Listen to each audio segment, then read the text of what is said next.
I was listening to the radio last week, and there was a proposal to take Bill Cosby's Little Bill books off the shelves of public libraries. And the reason that these library associations said they wanted to take Bill Cosby's Little Bill books off the shelf of the library was due to his upcoming trial.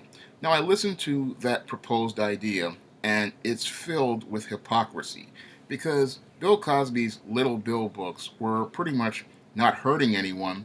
In fact, they were helping many children learn how to read. These were award winning books that pretty much gave a positive image to black children, and they really had no correlation to Bill Cosby. Most little kids don't know who Bill Cosby is, and many probably don't even care.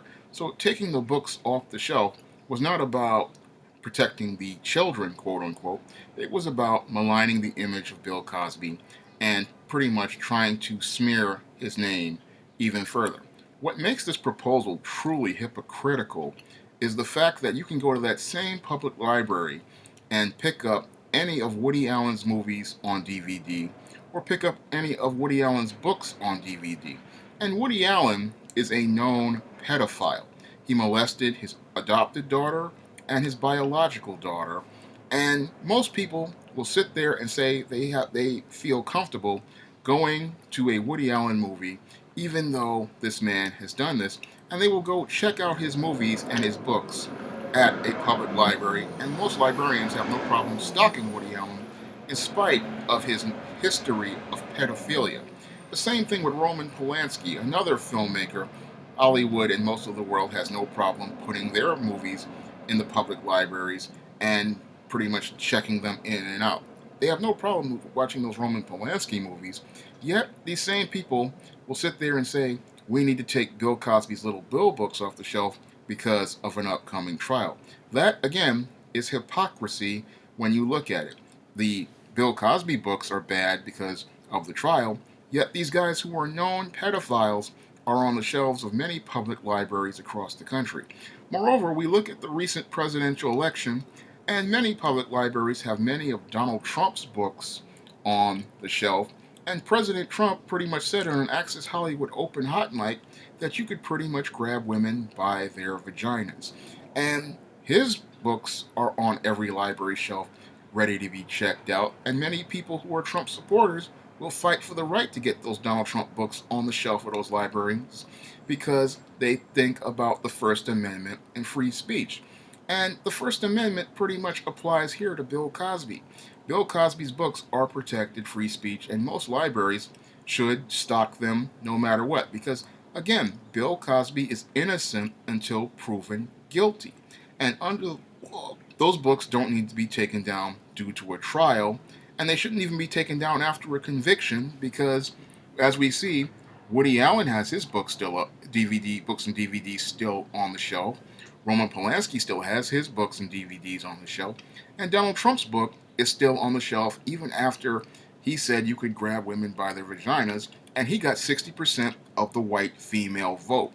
So I look at those cases, and when I look at this case of Bill Cosby's Little Bill books being proposed to be taken off the shelf, it smacks of racism, and I look at it and it's a clear case of trying to malign the image of Bill Cosby because he created positive media featuring black people, and they're looking to find any effort to try to smear him. And this is the lowest of the low, going after children's books, trying to find some way to try to malign this man's image when clearly there is nothing to really malign as I see it.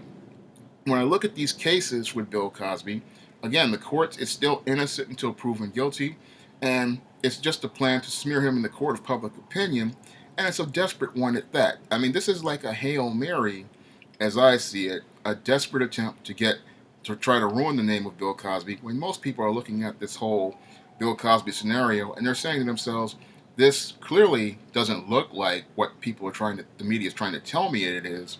It just looks like another bad case of the casting couch and females who are in their old age looking for a last opportunity at getting resources for themselves. Because if these incidents happened, as these women said, during the 1960s and during the time when we were having this Jim Crow going on, the last days of Jim Crow and the Civil Rights Movement, and if these white females who said that they were assaulted by Bill Cosby, had this happen to them, they would have definitely gone to the police, and Bill Cosby would not be the superstar he is.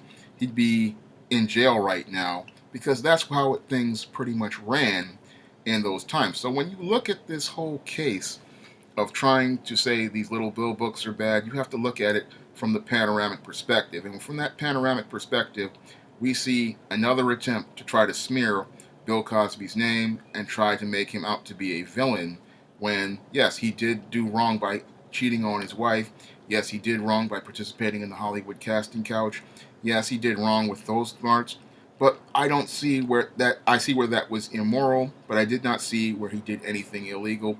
And this continued attempt to try to malign this man, it's getting real tired, it's getting real old, and it's time for people to really take a long, hard look at it and say, this is another form of censorship, and the whole thing is that it's okay for us to have pedophiles on the shelf of your public libraries, but you can't have books by Bill Cosby on the same shelf right next to them, and that's a double standard.